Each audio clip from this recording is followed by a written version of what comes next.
दोस्तों, your most welcome in your own channel smart India learning. मित्रों, प्राणायामों की video श्रृंखला में आपको 8 मुख्य प्राणायामों में सबसे पहले भस्त्रिका, फिर छठी इंद्रिय सक्रिय करने वाला प्राणायाम कपालभाति व बाह्य प्राणायाम की विस्तृत जानकारी हमने पिछले वीडियो में आपको दी। अब आपको इस वीडियो के माध्यम से बाह्य प्राणायाम की संयुक्त प्रक्रिया यानी कि सहायक प्रक्रिया अग्निसार से परिचित करवाते हैं। दोस्तों, बाह्य प्राणायाम संपन्न करने के बाद अग्निसार प्रक्रिया को अवश्य ही कर लेना चाहिए, जिससे बाह्य का संपूर्ण लाभ हमारे शरीर को मिले। मित्रों, आप भली बात जानते ही हैं कि जिनका पेट सही रहता है, स्वस्थ रहता है, वो आजीवन निरोगी रहते हैं। पेट के हिस्से में दोस्तों प्राकृतिक रूप से एक अग्नि प्रदीप्त होती है।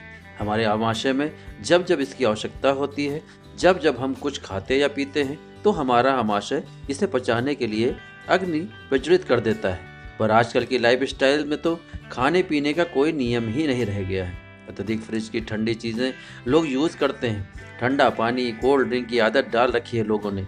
अधिक गर्म चीज़ें खाना, अधिक मसालेदार, चटपटे की आदत डालना, ये सब हमारे शरीर की अग्नि को प्रदीप्त करने के बदले ठंडी करती व डैमेज करती जा रही है। और इसका बुरा परिणाम ये हो रहा है कि आजकल अधिकतर लोगों के पेट खराब रहने लगे हैं, पाचन शक्ति कमज़ोर पड़ने लगी है, कब्ज रहती है, गले में जलन महसूस होती है और उसी से अनेकों बीमारियां हो जाती आदि आदि।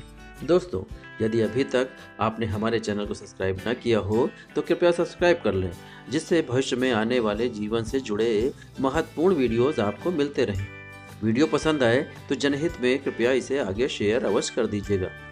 तो आइए इस वीडियो के माध्यम से सीखते हैं कि अग्निसार कैसे करते हैं और इनके क्या क्या लाभ और हानियां हैं। साथ ही साथ इस वीडियो में अगले प्राणायाम उज्जाई को करने के तरीके हम बताएंगे। मित्रों, वीडियो के अनुसार आप खड़े होकर या बैठने की किसी भी मुद्रा में बैठ करके अग्निसार क्रिया सरलता से कर सकते हैं। सबसे पहले इस हेतु आपको अपने फेफड़े की पूरी सांस को बाहर निकाल कर रोके रखना है। जैसे ही सांस आप बाहर निकालते हैं, आपका पेट पिचक जाता है और इसी पर आपको अपनी नाभि को अंदर की ओर खींचना और छोड़ना है। इस प्रक्रिया को एक बार सांस रोके रहने पर जितना संभव हो अपनी नाभि अंदर बाहर संचालित करते रहें। इससे पेट में स्थित सारे अवयव ऑर्गन्स हिलने डुलने लगते हैं, मतलब कि लीवर, पैंक्रियाज, किडनी, छोटी बड़ी आंतें आदि का व्यायाम हो जाता है और ये स्वस्थ रहने लगते हैं। इन ऑर्गन्स को प्रॉपर ऑक्सीजन मिलने लगती है। जब आप इसे नियमित रूप से करने लगते हैं तो आपके आमाशय यानी कि पेट के सारे हिस्से एक्टिव होकर आपको अच्छा स्वास्थ्य प्रदान करते हैं। प्रिय मित्रों, अब बारी है अगले प्राणायाम उज्जाई की। तो दोस्तों, पहले जान लेते हैं कि इस प्राणायाम के लाभ क्या क्या हैं। जिन लोगों को हर समय सर्दी जुकाम लगा रहता है, थायराइड, स्नोरिंग, स्लीप एपनिया यानी खर्राटे का रोग, हृदय रोग, अस्थमा, फुफ्फुस एवं कंठ विकार, ट्रांसिल, अनिद्रा, मानसिक तनाव, रक्तचाप, अजीर्ण, आमवात, जलोदर, टीबी, फीवर, प्लीहा यानी कि स्प्लीन आदि रोगों में ये कारगर है। गले को ठीक रखने में तथा अपनी आवाज़ को मधुर बनाने में इसका बहुत बड़ा योगदान होता है। सिंगर्स के लिए यह प्राणायाम बहुत ही उपयोगी है दोस्तों। जिन्हें कुंडलिनी जागरण या ध्यान लगाना होता है, उनके लिए भी ये प्राणायाम बहुत कारगर है।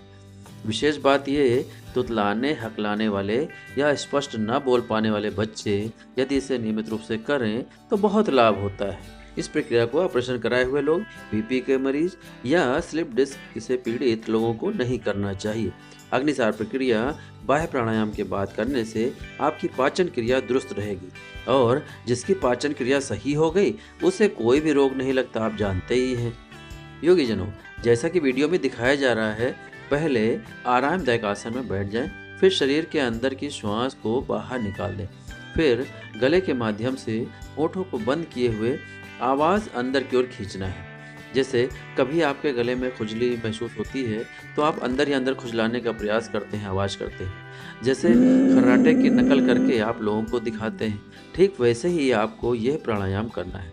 बंद मुंह यानी कि बंद ओंठों से आवाज़ खींचकर थोड़ा इसी अवस्था में रुककर दाईं नाक को बंद करके बाईं ओर से श्वास बाहर निकाल देना होता है। इस अभ्यास में गले को टाइट करके अंदर को आवाज़ खींचनी होती है। लंबे अभ्यास के बाद आप आवाज़ खींचकर कुछ देर इसी मुद्रा में बैठे रहें। फिर लगभग 10 सेकंड के पश्चात आप श्वास को बाहर निकाल सकते हैं। योग की भाषा में पहले पूरक करते हैं, जिसमें आपको खराटे की तरह आवाज़ अंदर गले के माध्यम से खींचनी होती है। फिर बाईं नासिका से बाहर सांस निकालते हैं, इसे रेचक करना कहा जाता है। और यदि आप कुछ देर के लिए श्वास रोके रहते हैं तो इसको कुंभक कहते हैं। तो दोस्तों, ये हो गई उज्जाई प्राणायाम की प्रक्रिया, जो कि 8 प्राणायामों में से चौथा प्राणायाम हो। इस प्राणायाम में वही सभी सावधानियों को ध्यान में रखना है कि जो कि पहले के प्राणायाम में बताई गई है। तो मित्रों, कैसा लगा बाह्य प्राणायाम के बाद की जाने वाली अग्निसार प्रक्रिया और उज्जाई प्राणायाम करने का तरीका? आसान है ना? यदि कुछ बातें स्पष्ट ना हो तो कृपया डिस्क्रिप्शन में दिए गए नंबर पर कॉल करके जानकारी कर सकते हैं। तो योग साधना के प्राणायामों के वीडियो सीरीज के इस वीडियो में बस इतना ही। मिलते हैं 5वें प्राणायाम, जो कि प्राणायामों का राजा कहलाता है, अनुलोम विलोम प्राणायाम के वीडियो के साथ। जय हिंद, जय भारत।